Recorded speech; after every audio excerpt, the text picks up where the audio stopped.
I'm Riza Diaz. Law enforcement agents implementing arrest and search warrants will now be required to use at least 2 recording devices for their operations.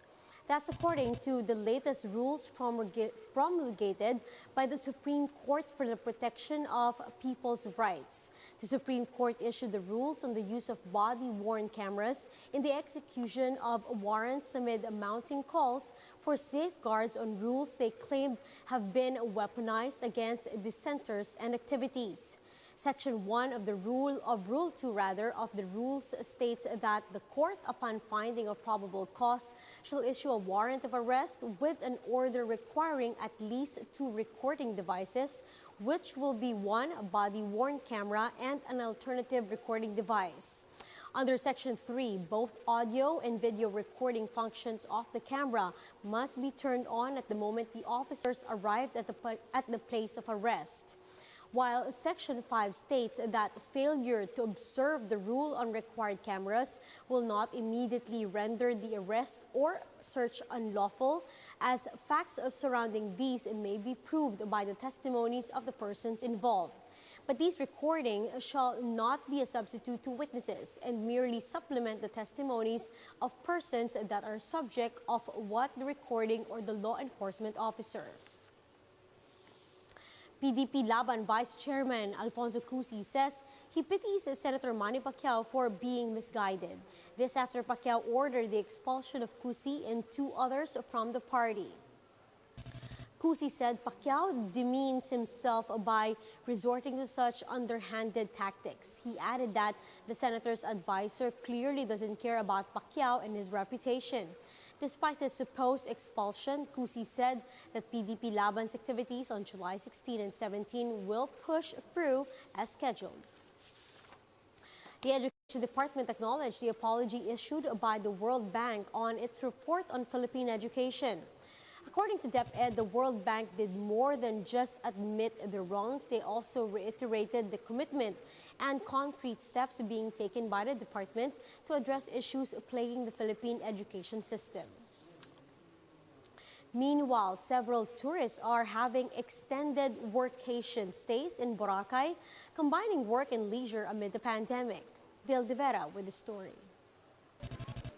Social media personality and former actress Paula Peralejo did not plan to stay long when she went to Boracay early this year. But 4 months later, she's still in the island.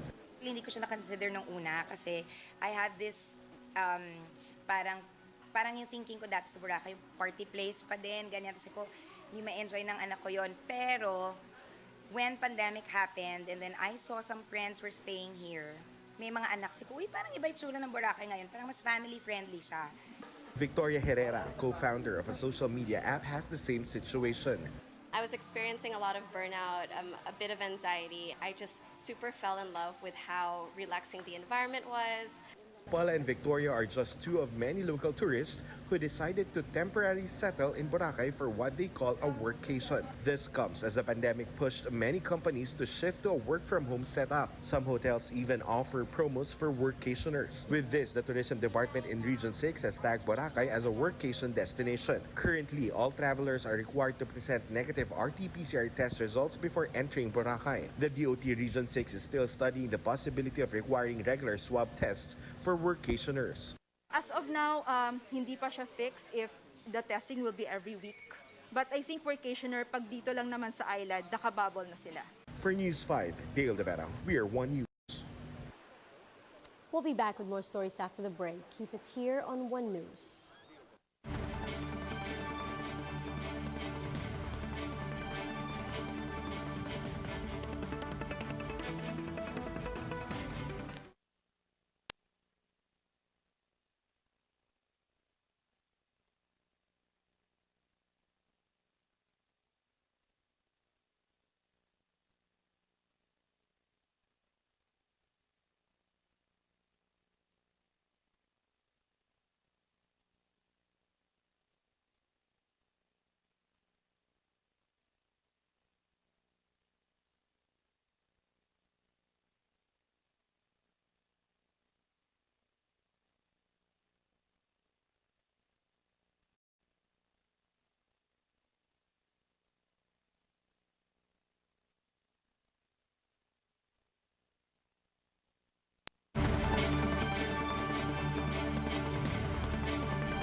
You're still watching One News Now. I'm Riza Diaz. The pandemic has forced Filipinos to do most things online, worsening the problem of online fraud. Now phishing is the top cybercrime in the country. Mobile journalist Pamela Vasquez will give us a front seat to the story.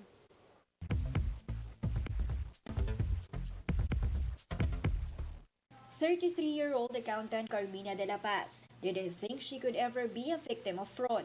But that's exactly what happened.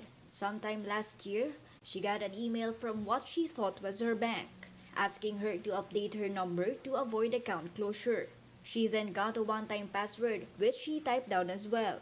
Next thing she knew, someone had transferred 50,000 pesos out of her account.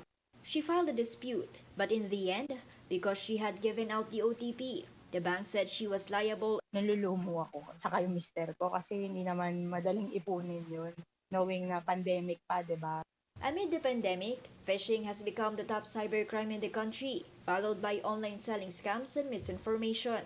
According to the NBI Cybercrime Division, phishing complaints have increased by 200% since lockdowns began in March 2020. Phishing happens mostly in two ways: through websites that mimic legitimate banks, and more recently, by scammers calling people pretending to be bank representatives. In both cases, the goal is to get people to give out user data, especially that all-important OTP. BPI says before the pandemic, they were used to seeing 50 to 70 phishing websites created in a month. Last year, the number shot up to as much as 600 sites a month. It has actually become more prevalent and more damaging than it was before. Surprisingly, majority of their clients who fell prey to scams are younger and generally more tech-savvy. They're also appealing to customers to do their part. At the end of the day, it's really the customer and how aware, how careful they are. Scams might take many forms, but the outcome is always the same: to steal money from people. And while mobile banking is the norm in these trying times, we must keep in mind that data protection is a shared responsibility between the bank and the client. I'm Pamela Vasquez and we are One News.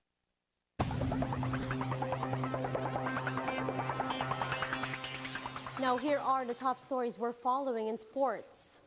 PBA is all set to fire off its 46th season to be held at the Inares Sports Center in Pasig City. The Pro League is confident it can stage a safe competition in Metro Manila using a closed-circuit setup and by observing strict health protocols. The kickoff will feature a triple header which will start at 12:30 p.m. on July 16. While fans will not be allowed to watch the games live on the venue, they can still watch or catch the games live in action on TV5, Signal, and PBA Rush.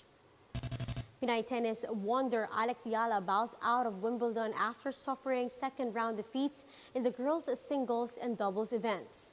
The Filipina ace absorbed a shocking loss to Spain's Ann Mintegi del Olmo, while her partnership with Indonesian Priska Madeline Nugroho also took the exit after a defeat to Switzerland's Chelsea Fontenelle and Ashlyn Kruger of the United States. And Filipina teen Camille Nolasco will represent Philippines in the upcoming NBA Academy Women's Virtual Program. The program, which targets high school age hoopers in the U.S., will include on-court curriculum like virtual basketball lessons from WNBA players and NBA Academy staff. This will run from July to August. Top-performing athletes in this program will be considered for physical basketball development camps and showcases by the Academy. Organizers of the Tokyo Olympics have banned fans from attending the Games following the extension of the state of emergency in Japan's capital. More details from this Bloomberg Quick Take.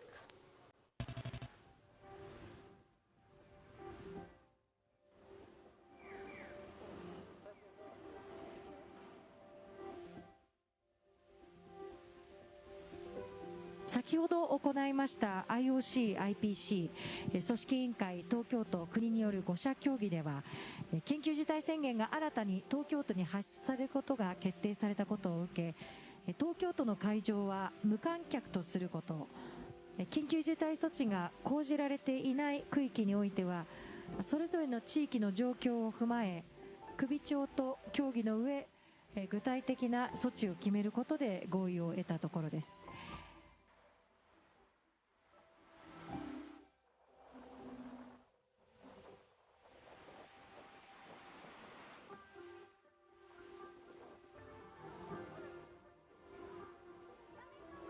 変異株の影響を考慮し、再び全国への感染拡大を波及させないためにも対策を強化する必要があります。こうした状況を踏まえ、緊急事態宣言を東京都を対象に発出し、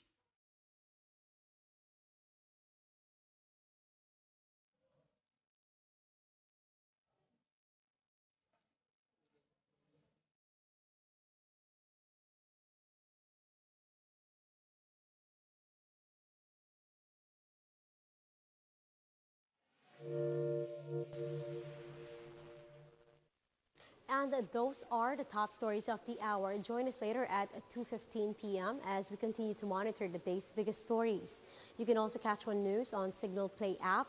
Register for a free account now at www.signalplay.com and stream One News live anytime, anywhere. I'm Riza Diaz. Mask on, wash hands, and stay safe, Philippines. We are One News.